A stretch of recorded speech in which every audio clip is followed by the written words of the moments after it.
Welcome back, listeners, to the Biz Blend podcast, the space where bold business moves meet personal truth. I'm your host, Sana, and today we are going to strip away the polished surface and dig into what reinvention really looks like. Listeners, my guest is someone who had it all figured out on paper, a rising star in international diplomacy, working on post war missions, shaping policy. But then everything cracked.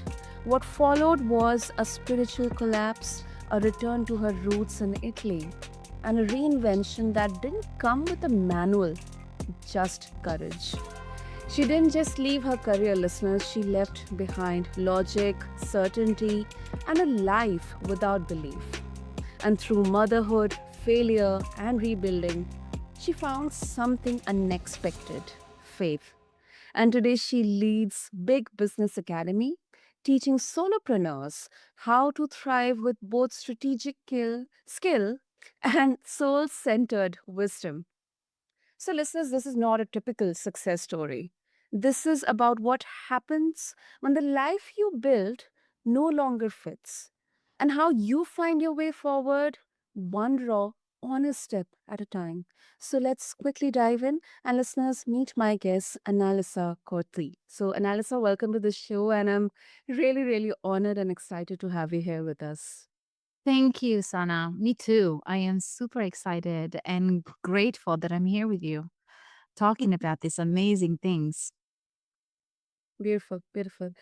So Analisa, you walked away from a diplomatic career, which is a field many dream of. What did the unraveling feel like for you, and at what point did you actually know you weren't going back? You had to take this risk, and you weren't going back. There were no second chances. Well, I think that people crave things sometimes. I was very young when I got into this path.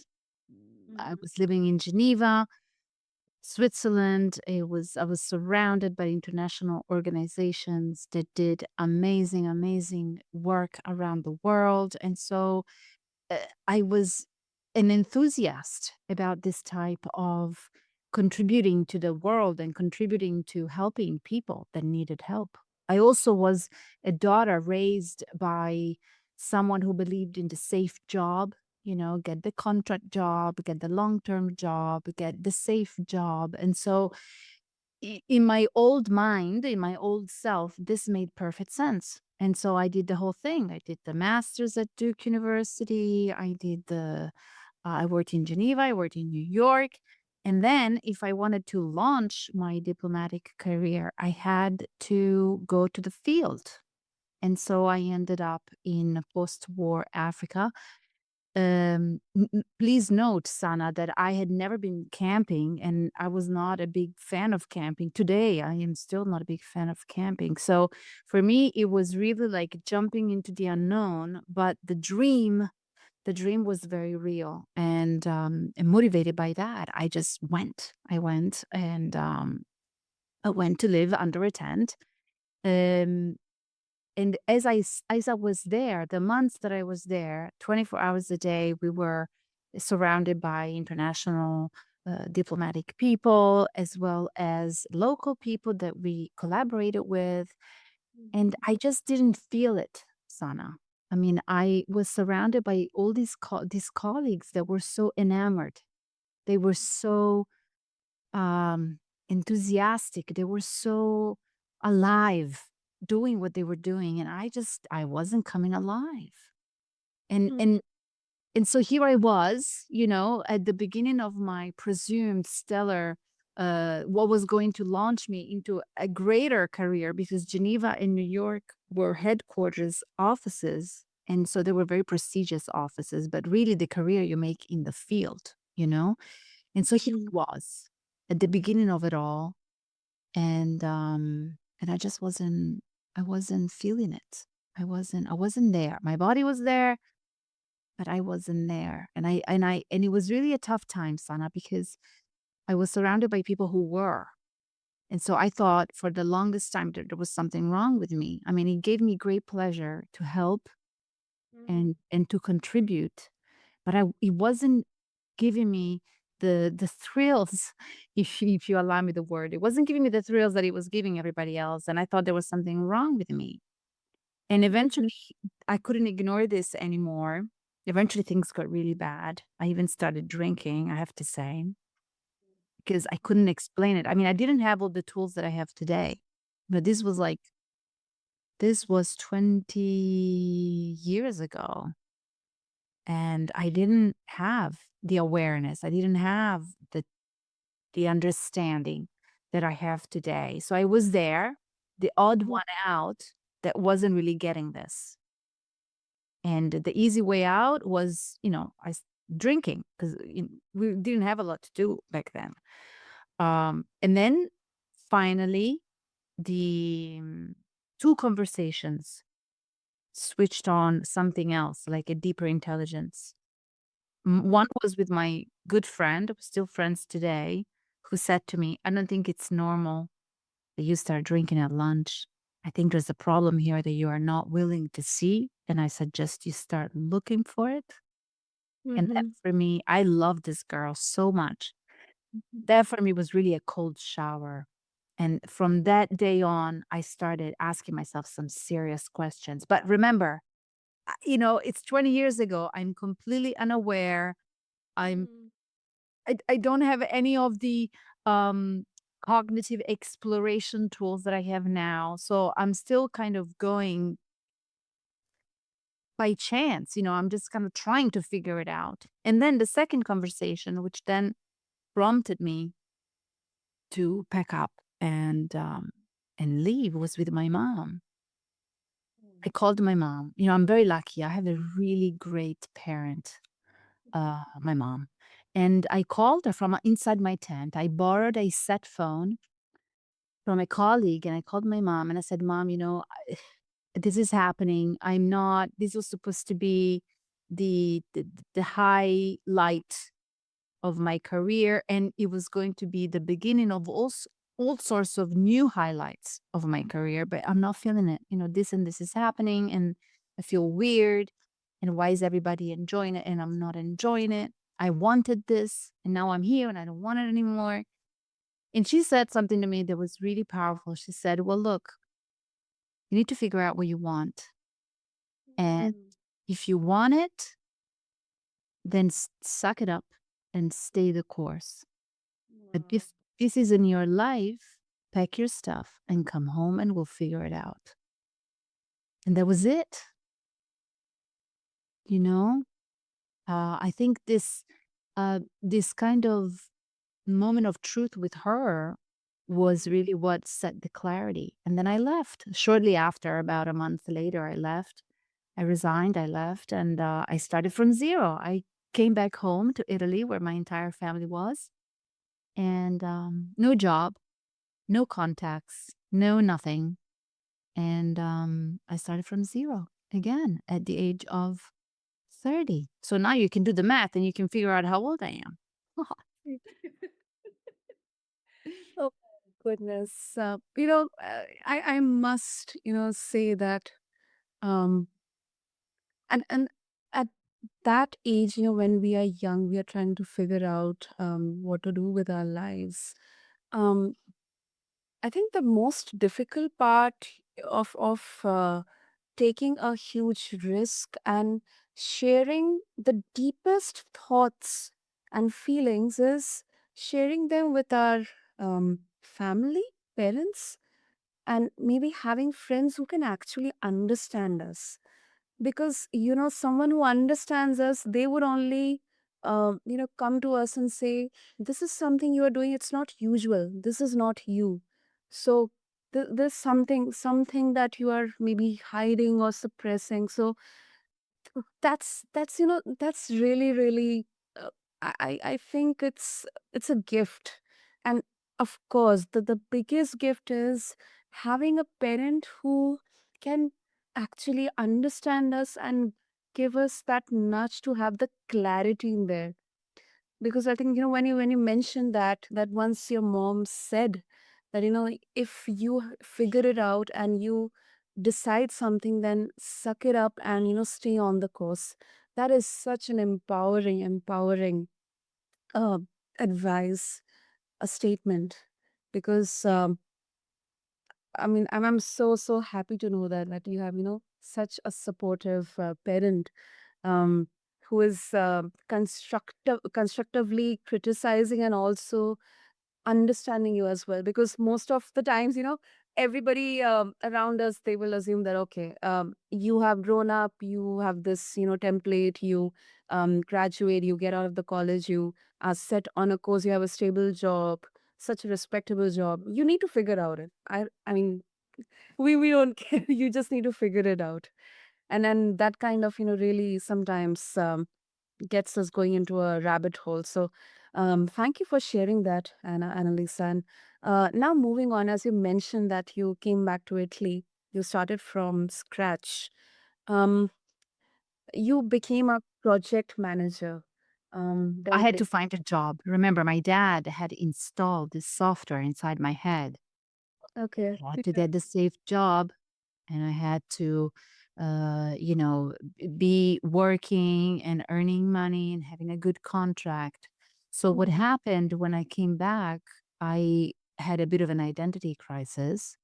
Mm. And I returned home after living on my own for 9 years. I had been living alone since I was 20, so 10. I had been living alone since I was 20, came back home at 30, and I couldn't stay in the house. I was going mad. I mean, I Yes. had just left my career. I didn't know what I wanted to do next. So having my brother, my sister, the dog, the TV, the radio, I mean, I was going mad. So I ran up to a monastery on top of a mountain. Literally on top of a mountain is where Saint Francis lived. And I didn't know. I mean, I didn't know, but it was the only monastery that actually replied when I called, you know? So I said, well, I'll take it as a sign. I'll just go here. It's the only one that answers the phone. And so I reserved 3 nights. I reserved a 3 night stay, and I ended up staying for 30 nights. I didn't want to leave. And that for me was I that was that for me was the first rebirth. I've had many since, but the first real rebirth was in that monastery. Mm. I lived like I respected their times and schedules. So even though I didn't really believe in anything, and even though I was a bit of an atheist, really, uh, mistrusting towards anything that's not tangible and concrete. But, I was very respectful. This was their home. So I dove into the silence. I dove into the prayer, even the one I didn't understand. I dove into the meditative prayers and silences that we would do together with the nuns and the monks. Okay. And something happened. It was like, I guess, like a mystical experience. I was sitting on the floor in church because Mm. the actual bench was too hard on my bottom, and so I didn't want to sit on it anymore. So I sat on the floor, and we were in contemplation. So the church was completely silent, and we were sitting, and everybody was praying silently, and all of a sudden I saw this light come over me. Mhm. And he was such, I don't know, still today, 20 years, 30 years later, 20 years later, I'm not able to articulate it because there are no words. It was Mhm. like, a light, a mother's embrace, a warm blanket. Something just kind of took me, wrapped around me, and completely um, washed everything away. Wow. I mean, and did you believe in like faith or At God? the time, Yeah, before this, before you had that experience. no. At the time, I I thought it was all woo-woo stuff, like Mm, um all weird stuff. I had never experienced something so magical. I mean, magical is not even the right word, but it escapes me. The words even today still escape me. But what happened was this entire sense of all over my body that everything was going to be fine and that I was completely safe and I was completely loved and any all the mistakes and failures up until that moment were set clean. It was like a reset button. yep. And that gave me the strength to start, thinking, okay, about what I want to do and who I want to be.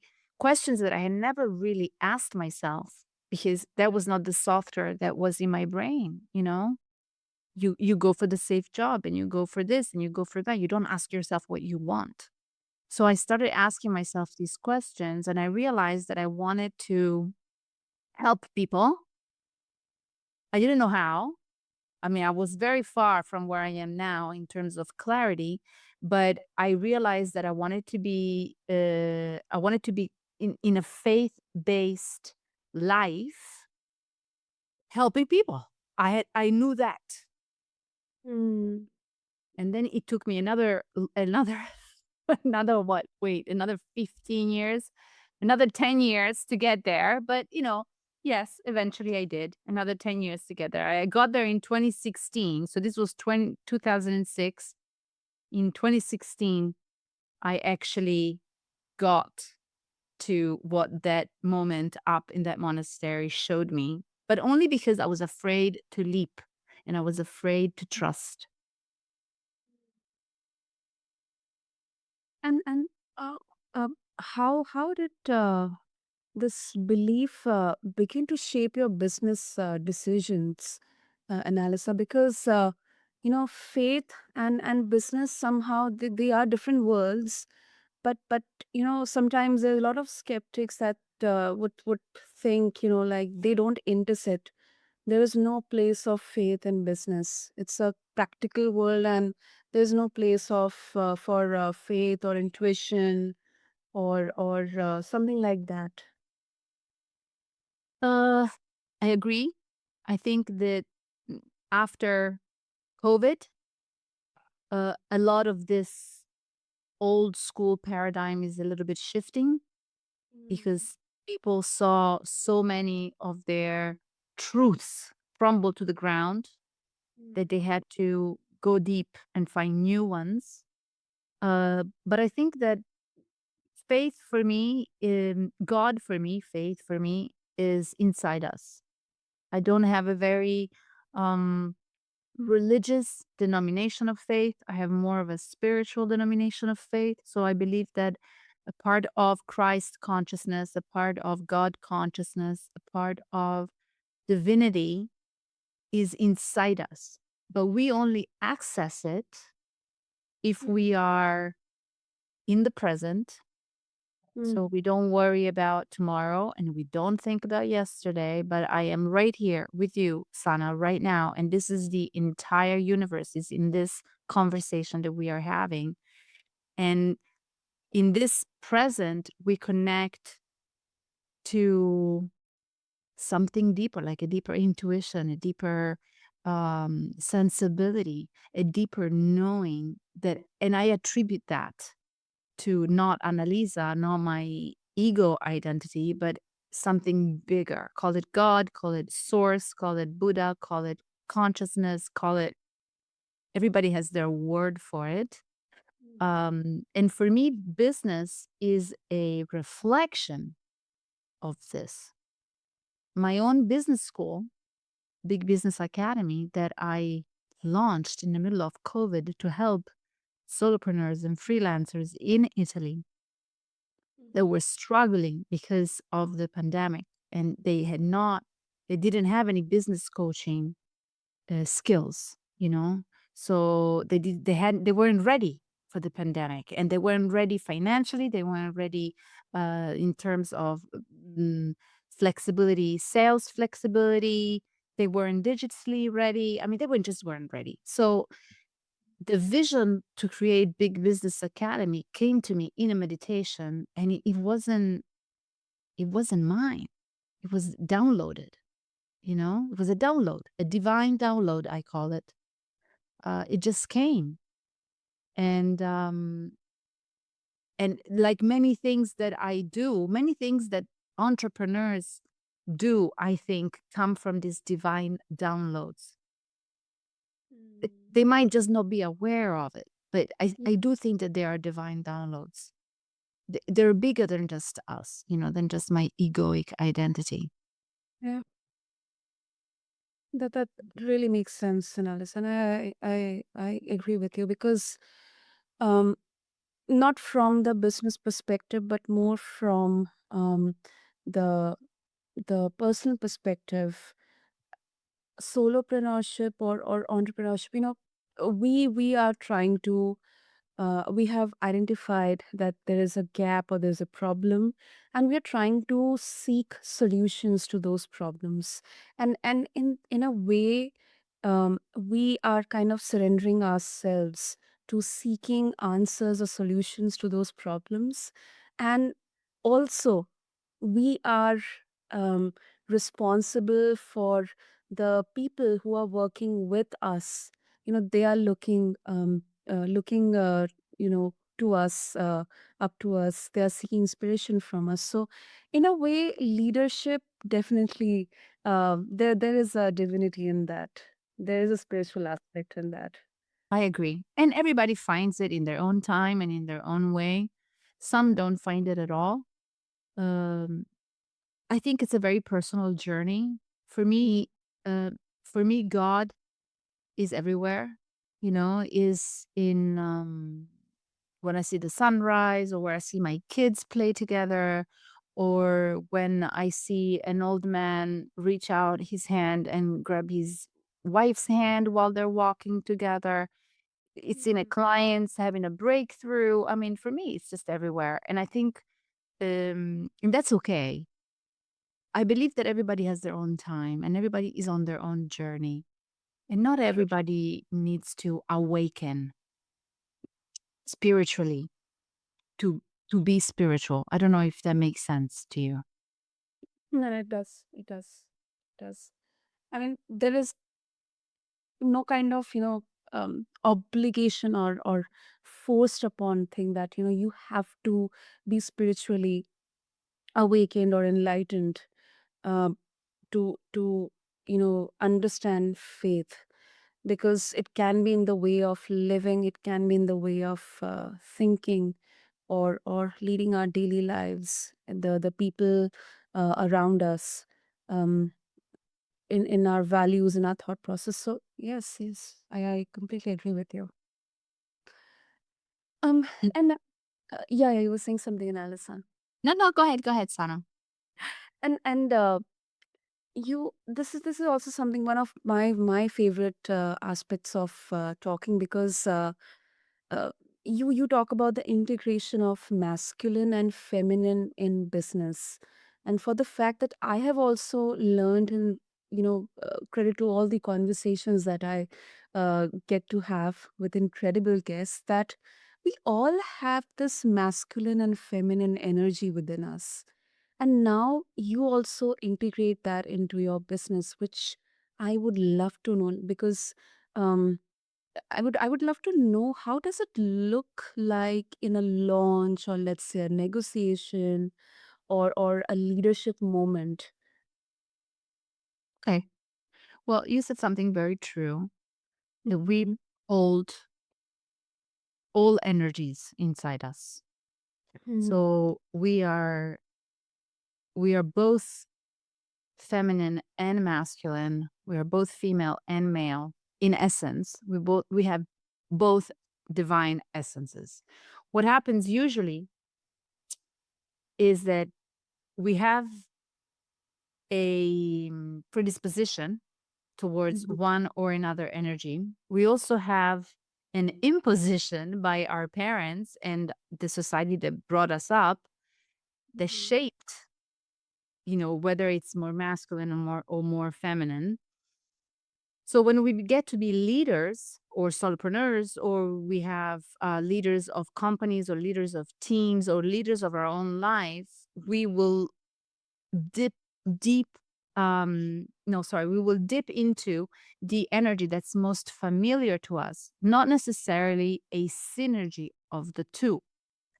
Mm, I have my I've done all sorts of not just behavioral mapping, but I've done all sorts of different mapping tools, human design, birth charts, astral charts, all sorts of charts. And all of them say the same thing, that I when I chose to come to Earth, I came to Earth with a very masculine packed archetypes. My female archetypes are, I came to Earth with very weak female archetypes. What does this mean, and what did this translate into? It translated into me being a go-getter, a doer, a hustler, someone that thrives in under pressure, thrives in competition, someone that pushes and pulls, okay, until I burnt out. Because that was what was familiar to me. And I was raised in an environment where you had to fight to get it. So already I was predisposed with high masculine energy, plus my environment kind of hyped me up with you gotta go fight and get it. So here I was, running and running and pushing and hustling and making things happen with such force that eventually I just burned out because mhm, I nobody taught me the feminine way. And of course, this is not a relationship podcast, but you can just imagine how devastating this was for my relationships. Um, because in a relationship, you need to have I'm heterosexual, so there's a man and a woman. And if I was the man, if I was the man in the relationship, I didn't leave a lot of room for the man to show up, you know?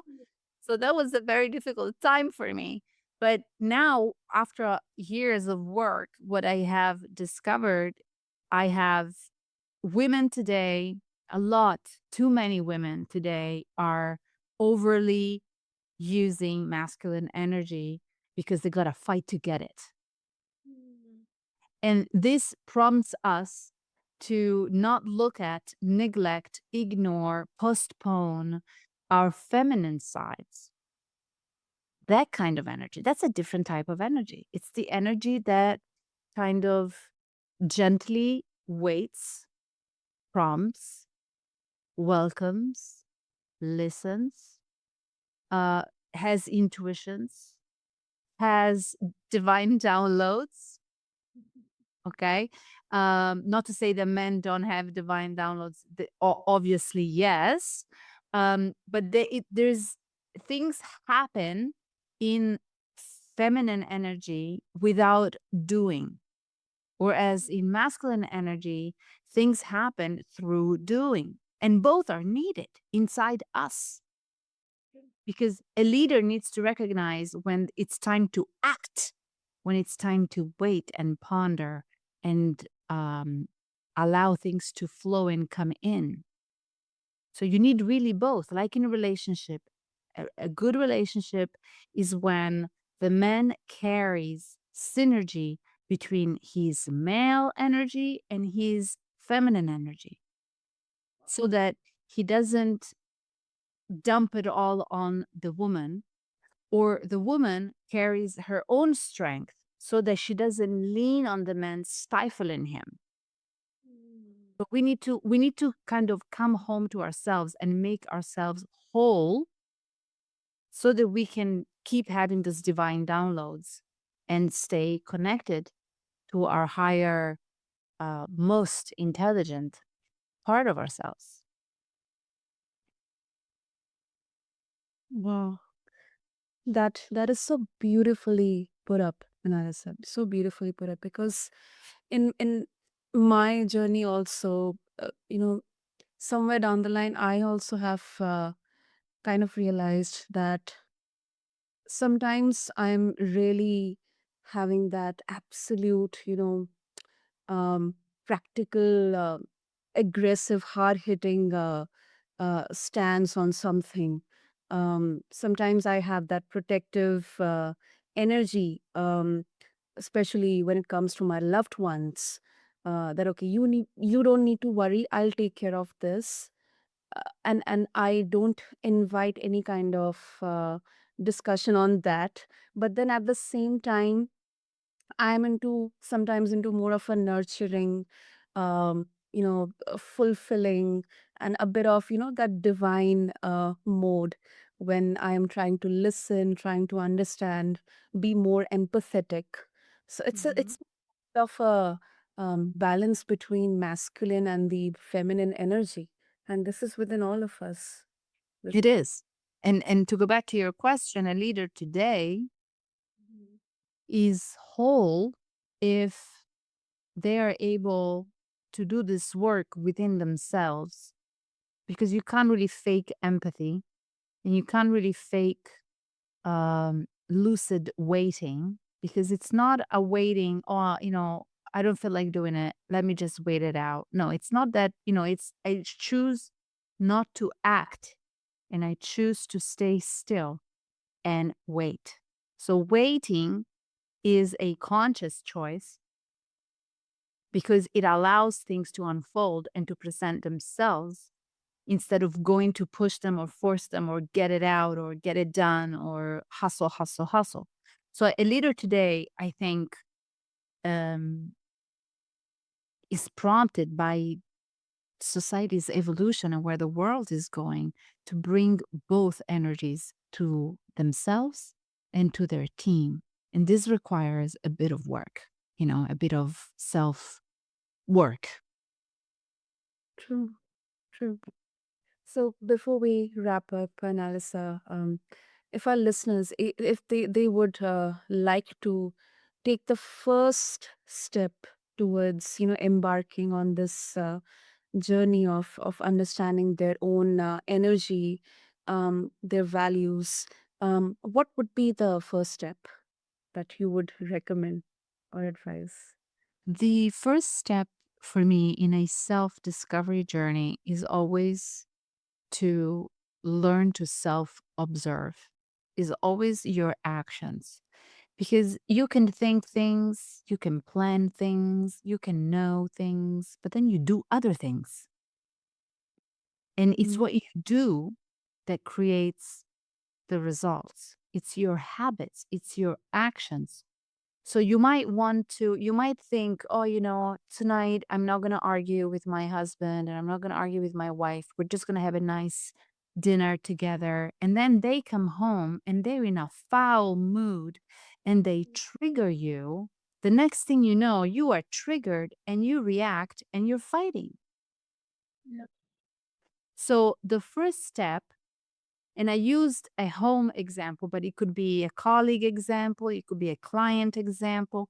The first step is always to engage in deep self observation. This is why my core work is behavior mapping. You need to know what your behaviors are. You need to know how you show up when you are stressed. You need to know how quick you are in making choices and decisions and the consequences that you create. You need to know how you show up in front of discipline and time management and sales conversations. Like, you need to know what actions you take to show up in life. And from these actions, you can then monitor them, track them, change them, improve them, and align them to your vision or your business project or whatever you're trying to achieve in your life. So for me, the first step is self observation, profound, non judgmental self observations. Mhm. Lovely, lovely.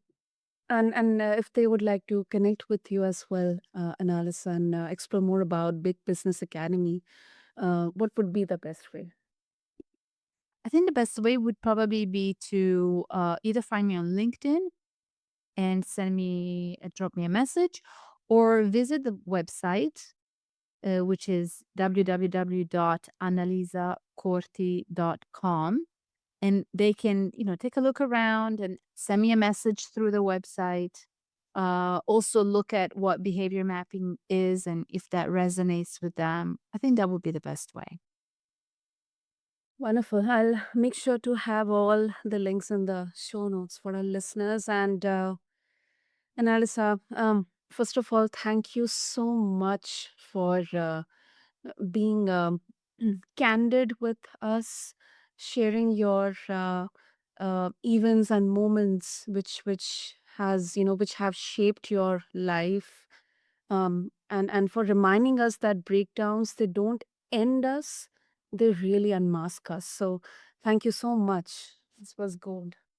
Thank you, Sana. It was such a pleasure to be here with you and to have this conversation together. Thank you so much for creating this space. Well, thank you for your kind words, and understand to all the listeners. Um, I although it's the it's a wrap for today's episode, but I have a feeling that this conversation will stay with many of us, especially with me, for a long time, because we heard a story of complete reinvention, not just from a career perspective but a soul perspective, from policy rooms to project deadlines, from disbelief to deep faith. So if this resonated with you, please share it with someone standing at their own crossroads. And if you are a solopreneur feeling the weight of doing it all, maybe you don't have to. Maybe the next version of you is already waiting. Until next time, keep blending strategy with soul, and remember that your business is only as bold as your truth. Thank you.